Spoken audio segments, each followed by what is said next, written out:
Hello, my name is Sangeetha Shah from VCU Health in Richmond, Virginia.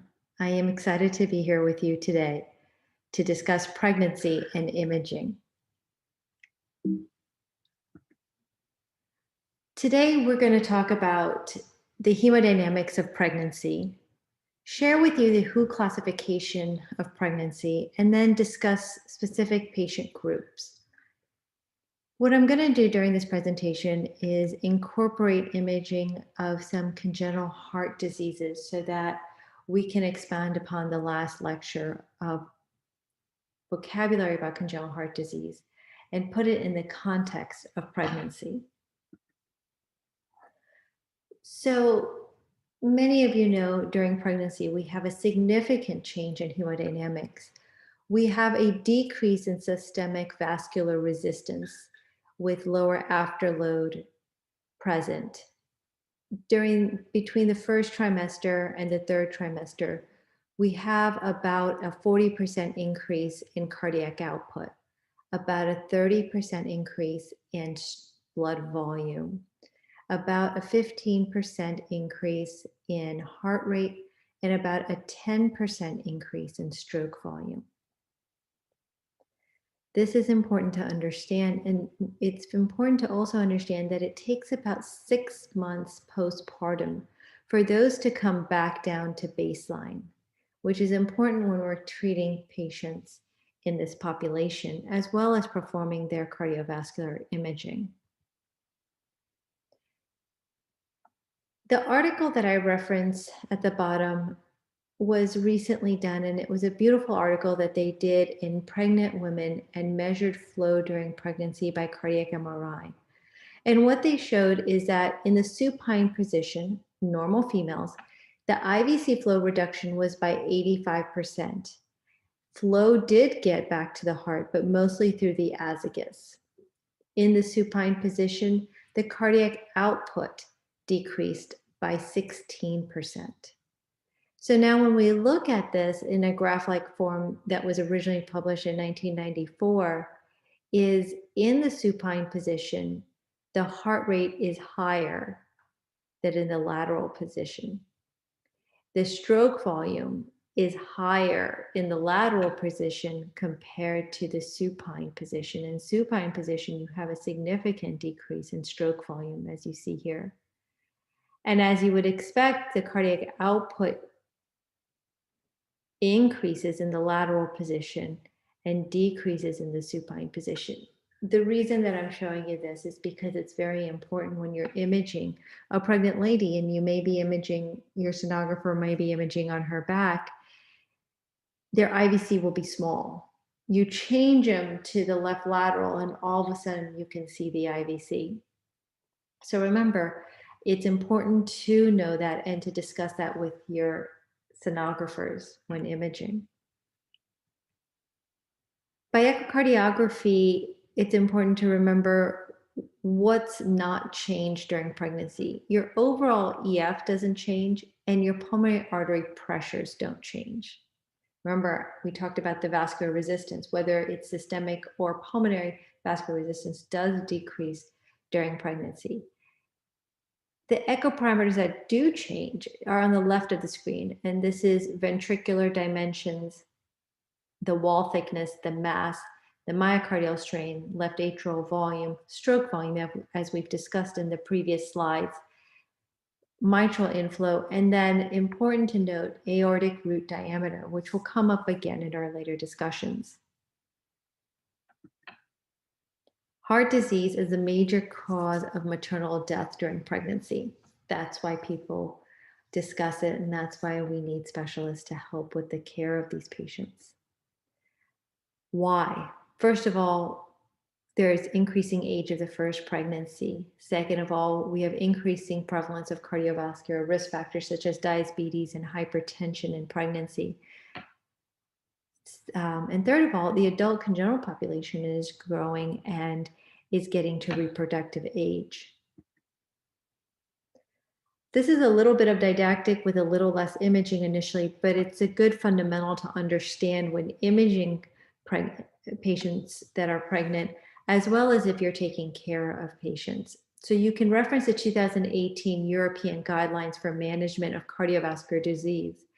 And there is a WHO classification of 1 through 4. And when you look through it, we go from no maternal mortality with none or mild morbidity to 4, which is extremely high maternal mortality and severe morbidity. So when we look at who has no mortality and minimal morbidity, WHO classification 1, this is uncomplicated small pulmonary stenosis, PDAs, mitral valve prolapse, someone with repaired ASD, VSD, anomalous pulmonary venous drainage, or those with atrial or ventricular ectopy. When we go into WHO2 and WHO3, you can take a look here.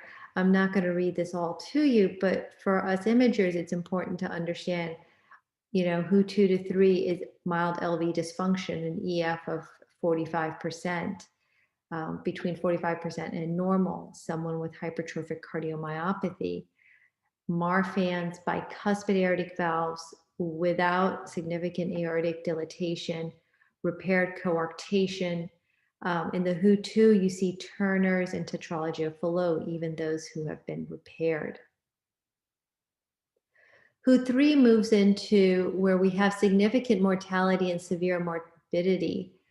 And here you see ventricular function between 30 and 45%. Someone who's had previously postpartum cardiomyopathy with normal LV function now. And you go down through the list and you have moderate MS, severe asymptomatic AS, someone with a systemic ventricle, someone with Fontans. Cyanotic heart disease, you got to be very careful. They can be between WHO3 and WHO4, depending on what's going on, and then other complex congenital heart disease. WHO3 also extends into all our aortopathies. Important to remember Turner's, Marfan's, bicuspids, and tetralogy. And I've listed the dimensions of the aortas that put you into WHO classification 3 based on the disease process. I'm going to turn your attention to Turner's, which needs to be measured for body surface area. WHO4, pulmonary hypertension. So you have someone with cyanotic heart disease and significant pulmonary hypertension. That would be a WHO classification 4. This is extremely high morbidity and mortality. This includes severe mitral stenosis, severe symptomatic aortic stenosis, coarctation, anyone with Marfan's with an aorta greater than 45 millimeters, bicuspid greater than 50. So as you see in these WHO classifications, a lot of imaging parameters are important to know. I'm putting this up there because even though we have WHO classifications, they've narrowed it down to which maternal predictors of cardiovascular events. And here you see things like reduced pulmonary, subpulmonary ventricular function. So your TAPSE of 16 millimeters. You can see that a reduced EF of less than 40. Also incorporated into here is even pulmonary valve regurgitation, moderate to severe. We usually say valvular regurgitation is well tolerated in pregnancy. However, when you're looking at predictors of cardiovascular event, someone with moderate to severe AI or moderate to severe PI, there is a chance of increased cardiovascular events during and after pregnancy. We always want to balance the mother and the baby. We want them both to do well during the pregnancy. So how do we look at neonatal events? Neonatal events are predicted by these following factors of maternal characteristics. And what you'll notice is any mother with LV outflow tract obstruction leads to increased events for the neonate. Included in this is also mechanical valve prosthesis, or any mother whose cardiac output declines during pregnancy, feeding back into positioning, as well as what we will discuss in the future cases of making sure our cardiac output augments appropriately during pregnancy. So let's start with a case. This is a 35-year-old female with Marfan syndrome who presents for her annual exam and for discussion of pregnancy. Here are her echo images, parasternal. You see that she has some mitral valve prolapse or systolic flattening. You get a sense that her aortic root is dilated. There is trivial at best mitral regurgitation and no significant aortic regurgitation noted. You want to take good pictures of the sinus of Valsalva, especially, and then the ascending aorta. Remember, these positions may be different. You want to measure this in diastole from leading edge to leading edge. And her sinus of Valsalva measured at 3.7 centimeters, and her sinal tubular junction was 2.9. To provide you a reference, there is multimodality imaging of the thoracic aorta that gives a lot of details on how we need to think of the aorta with the different imaging modalities. We have 3 imaging modalities to our disposal: echocardiography, cardiac MRI, and cardiac CT, and we need to utilize these in the appropriate manner. Remember, with echocardiography, we're measuring leading edge to leading edge and end diastole. What's a normal aortic root? We have it based on body surface area, 2.0 for a man and 1.7 for a woman. You will notice as the increase in decades, your aorta size increases, and that's within normal. You also can have a change in your aortic size based on your body surface area, and I've listed the numbers below on how to do that. But a 70-year-old man, a 3.8 centimeter aortic root or sinus of Valsalva is normal, with the upper limits of normal being 4.2. For a female who is greater than 70, the mean is 3.4, with the upper limits, if she has a BSA of 1.7, the upper limits is 3.9.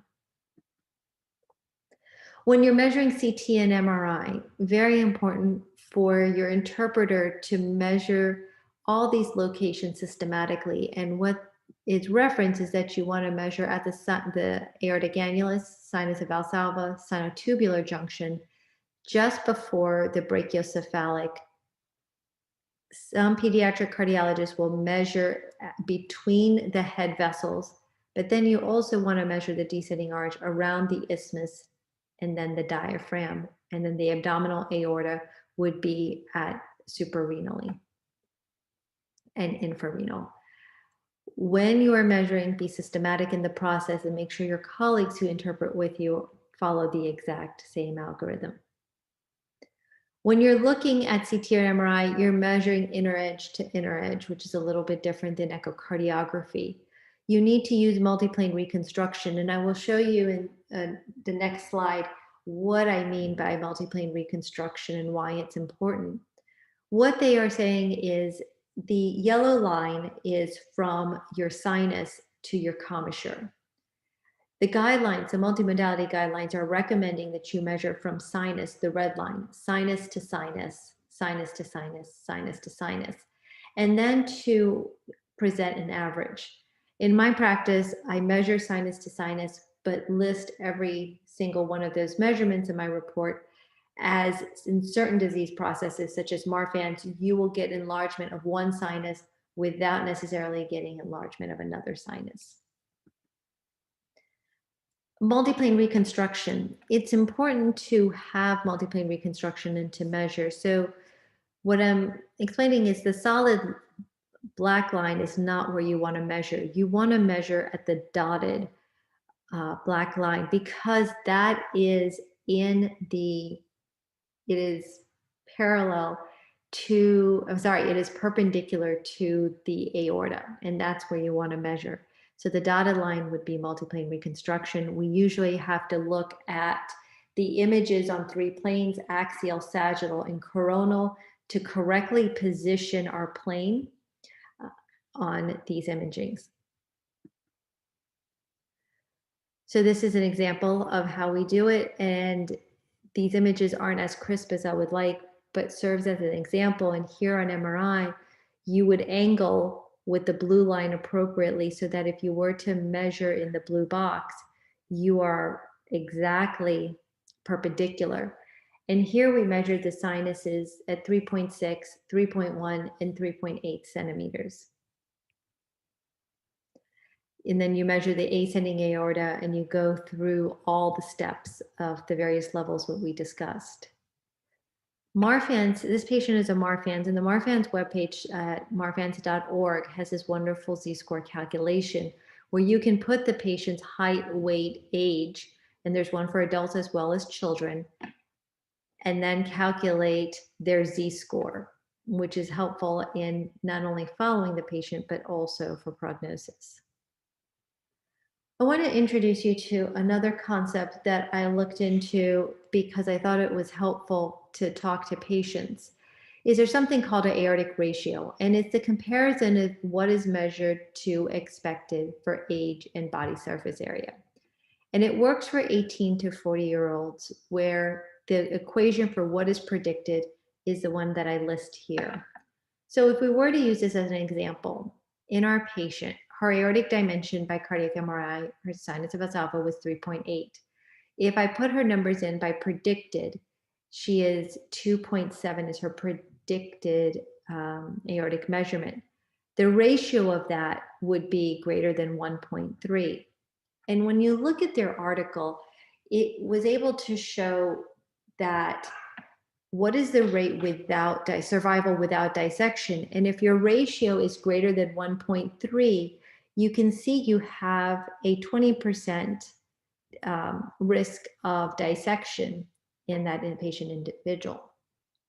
And you can see the numbers coming across. Well, if it's less than 1.3 ratio, then your survival without dissection is pretty doggone good. So when you look at this patient, by echo, her sinus of Valsalva measures 3.7. If you were by MRI or echo to calculate her aortic ratio, it would be greater than 20% risk of dissection at 2 years. Her cardiac MRI sinus of Valsalva was 3.8, Z-score of 3.43, which is increased, and her ascending aorta is normal. So how do you talk about maternal risk of pregnancy? We can take the WHO classification and kind of go through that. And she basically falls into WHO 2 to 3, Marfan's or other hereditary aortic disease without significant dilation. She's less than 40 millimeters. So very important. Less than 40 millimeters, dissection is rare in these patient populations, but we need to also then check ourselves and calculate this as her body surface area. So she is 24 millimeters per meter squared. Your risk increases if you're more than 27 millimeters per meter squared. The other thing to always ask your patient is whether they had a family history of dissection, which increases their risk. They've had a previous dissection, or the growth rate of their aorta is greater than 0.5 millimeters per year.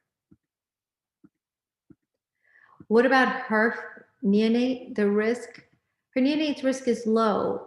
She has good New York Heart Association class. She went 14 mets on a treadmill. She has no left ventricular LV outflow tract obstruction. She doesn't smoke.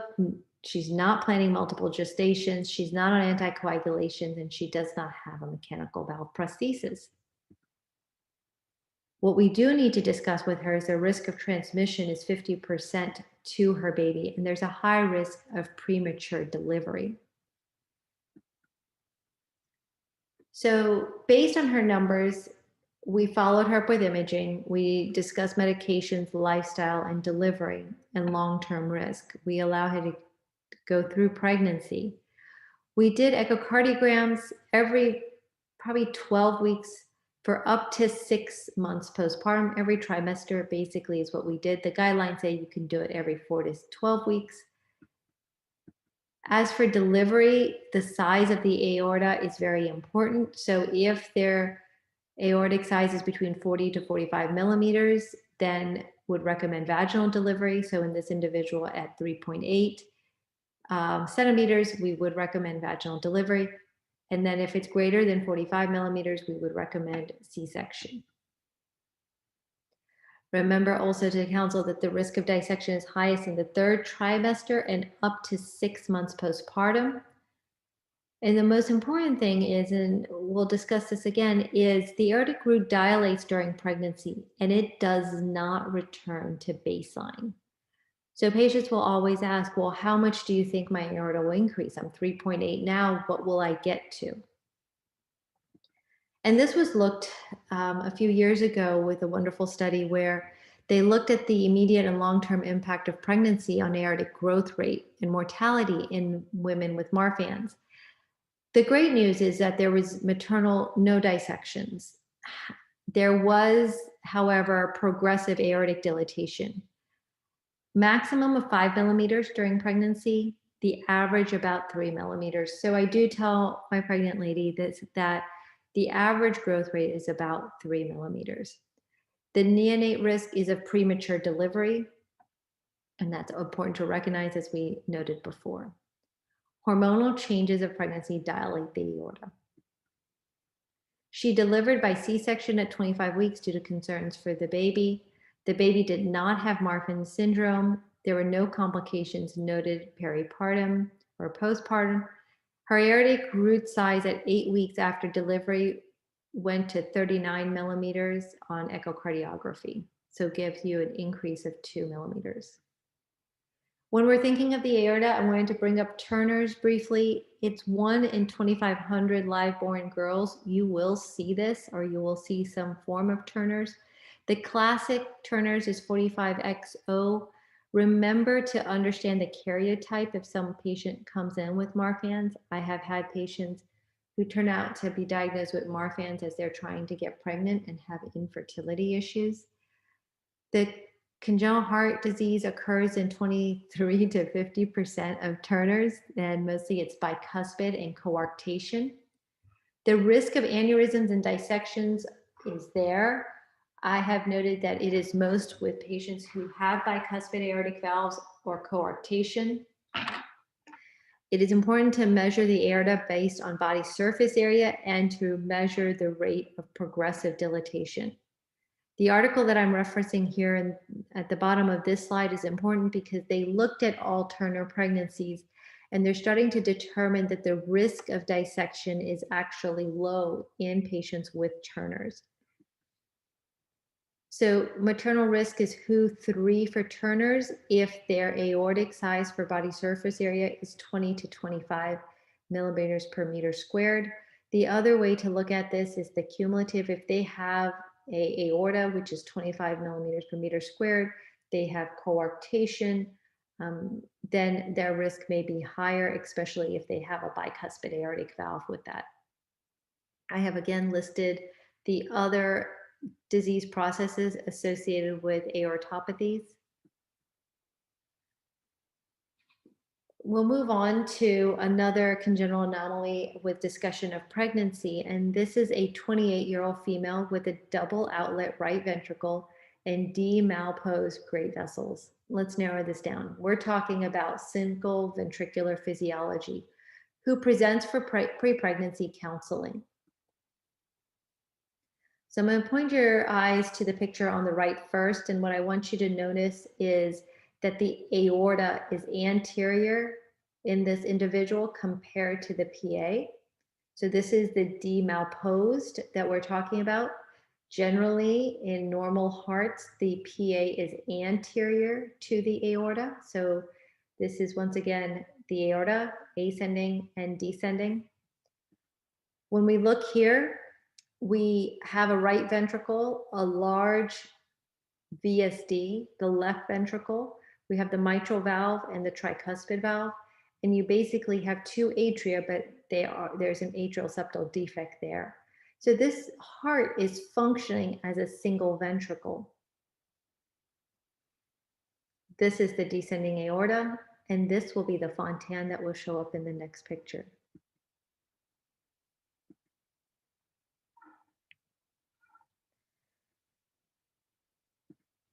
This is a beautiful picture. This is what we call a DKS. What is occurring here is because the ventricle is functioning as one ventricle, What they have done is anastomose the aorta and the PA together to make one great vessel coming out of the heart. So you have two great vessels surgically joined called a DKS, I'm sorry. Here you see this is how we're getting blood flow back into the pulmonary vasculature. You see the IVC coming in through the liver, and this is your Fontan, which is anastomosing to your PA, and here's your SVC coming down to your PA. This is an extracardiac connection. So briefly talking about Fontans or total cable pulmonary connections is the other way to talk about it. I have three pictures here, A, B, and C. Our patient that I just presented to you is C, an extracardiac Fontan. You see it's outside the heart, or outside the atria, I should say. It's within the pericardium, of course. You have a lateral tunnel, and this Fontan is through the right atrium, but it's a tunnel made with a Dacron patch. Then you have the aorta pulmonary connection, which is connecting directly the right atrium, usually through the right atrial appendage, directly into the PA. The important thing to understand is as you look at these, you understand the complications that can occur. In the first one, A, your right atrium becomes severely enlarged. In B, you're at risk for atrial arrhythmias. And then in C, this is the least likely to have atrial arrhythmias as it does not develop scar tissue. Now, going to the physiology of this and understanding pregnancy, this is a single functioning ventricle. Your pulmonary circulation, how does blood get there? It's determined by the contractility of your ventricle. So that single ventricle that we have, how well it contracts and the kinetic energy from that. It's based on the transpulmonary gradient and then the intrathoracic pressure. Additionally, you have to have adequate preload and normal to low afterload. So coming back to that preload, in these patients, if they are supine, they're a Fontan and they're pregnant, they're going to cut off their preload, which is going to significantly reduce their cardiac output. So it's important for Fontans to be off of their IVC. When we're looking at maternal risk for Fontans, we kind of group who's high risk and who's low risk. And if you notice in the high risk, an EF of less than 40% of that single ventricle is going to portend poor outcomes because you need that kinetic energy and the contraction from that single ventricle to help the forward momentum of flow. So EF on there is, from an imaging standpoint, important to know. From low risk, someone that has good functional capacity, New York class 2 or less, those that have preserved ventricular function, our patient had preserved ventricular function, will do relatively well. Here is her echocardiogram, and here's her ventricle, here's her LV, here's her RV, here's the big VSD, and here's your two AV valves. You can either look at contractility of each ventricle by itself or cumulative to help you understand what the ventricular function is. But this is greater than 40% and good.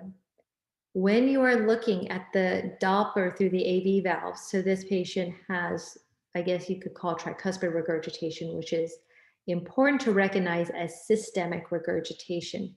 So the peak velocity here is 5.2 meters per second and 108 millimeters of mercury.